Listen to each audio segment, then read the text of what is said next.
मेथी शाग आम देह पाई कि बहुत ही बढ़िया, बहुत ही उपकारी। जदि आपण मैंने मेथी शाग को एमती बनेबे ताहले बहुत ही बढ़िया लगे, बहुत ही टेस्टी लगे। किंतु किछि जण मेथी शाग को खाया जमा पसंद करंतिनी, कारण पिता लगी थाए। जदि मेथी शाग को आपण मैंने यही प्रोसेस रे बनेबे ना, पिता जमा भी लागबनी।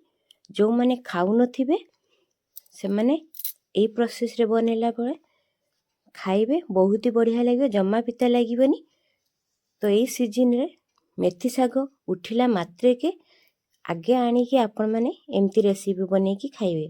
तो एमती मेथी शाग रेसिपी बनैया कि वीडियो को संपूर्ण देखंतु, शेष जाए देखंतु, लाइक शेयर करिवे, चैनल नुआ थिले प्लीज सब्सक्राइब करिवे। नमस्कार, जय जगन्नाथ सांग माने। मम्स किचन क्वीन रे आपण मानकु बहुत बहुत स्वागत। ये मेथी शाग रेसिपी बनैया कि आमको प्रथमे मेथी शाग दरकार।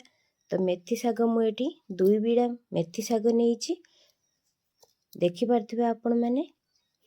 तो ये मेथी शाग को आमे प्रथमे आमे काटी नबा। तो ता पूर्व आउ कौन सबू मेथी शाग पाई कि परिया रखीचे चलतु देखी नबा। एटी 2टा आलू को एमती मध्य काटी नहींचे, आउ 2टा टमाटर मीडियम साइज काटी नहींचे, आउ एटी किछि कखारू, आउ एटी एई रेसिपी रे टिके प्याजटा भाग बेसी रखिबे। तो एटी मु 2टा प्याज को एमती काटी नहींची, आउ 6 ରୁ 7टा रसुण कुला को एमती काटी नहींची, आउ हाफ इंच अदा को छोटे छोटे पीस रे काटी नहींची। तो चलतु से सब रखिला पर आमे शागटा को काटी नबा। प्रथमे शागर ए तळ पटटा काटिकी फोपाड़ दबा। तापर देखंतु शागर जदि किछि असना रही जाई थाए ताहले भला भाबे बाछि नेबे। तो एटी भला भाबे बाछि नेइची, भला भाबे देखि नेइची, गुटे भी किछि पोको कि अलगा किछि रही थाए तो भला भाबे प्रथमे आगे ताको बाछि नेबे। तो मैं एटी 2टा जाक भला भाबे बाछि नेइची, भला भाबे देखि नेइची जे एथिरे पोको कि आउ किछि अछि कि नाही। तो बाछिला परे आमे एठी आको 2टा जाक पूरा छोट छोट पीस रे काटी नबा। जदि आपण माने अधिका करिकी बनेबे ताले अधिका करिकी भी नहीं पारिबे। तो एमती देखंतु मु धरिकी पूरा ताको छोट छोट पीस रे काटी नेबी। आउ एठी मु प्रथमे थरे धोई नेइथिली, आउ थरे धोईकी काटिबी। कि आपण माने चाहिए बाछिकी भल भाबे धोई नेबे। तो मु प्रथमे धोईथिली, आउ थरे मु काटिला पर आको भल भाबे धोई नेइची। तो याको साइड रे रखि नबा। साइड रे रखला पर गोटे कढ़ाई रे आमे 3 चामच सोरिष तेल नबा। एई रेसिपीटी आपण माने सोरिष तेल रे बनेइबे, देखिबे बहुत ही बढ़िया लागिवो। तो एटी 3 चामच सोरिष तेल देला परे गोटे छोट चामच जीरा दबा, हाफ चामच सोरिष एतिकी देला पर सब टिके भाजी हैला परे आमे जो पियाजटा रखिथिले पियाजटा मिसेइबा। तो पियाजर भागटा आपण माने टिके अधिका करिकी देबे।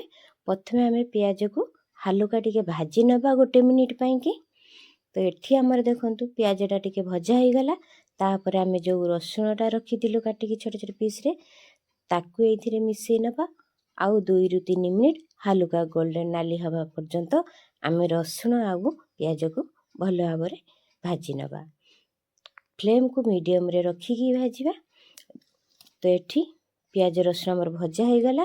तापर आमे जो अदाटा रखिथिले अदाटा देके 1 मिनिट पाई कि आमे भाजीबा। अदा को बेसी भाजीबेनी, कारण अदा टिके पिता हो जाई थाए। तो देखंतु एडी सब जिनस भजा हो गला। एइथिरे 1 चामच धनिया पाउडर, 1 चामच जीरा पाउडर, 1 छोट चामच Kashmiri red chili powder, half चामच हळदी पाउडर, आउ स्वाद अनुसार लूण एतिकी देइकी एइथिरे मसला कसिया पाई कि अल्प टिके आमे पानी देई दबा। तापर आमे फ्लेम को हाई टू मीडियम रे रखिकी मसलाटा को आमे भल भाबरे कसी नबा। तो मसलाटा हमर एठी देखंतु कसी गला। एठू तेल भी बाहरी आछना। तो संपूर्ण एठी हमर मसलाटा कसी गला। तापर जो आमे परियाटा रखिचे कखारु आ आलू, प्रथमे आमे कखारु दबा, तापर आलू को मिसेई नबा।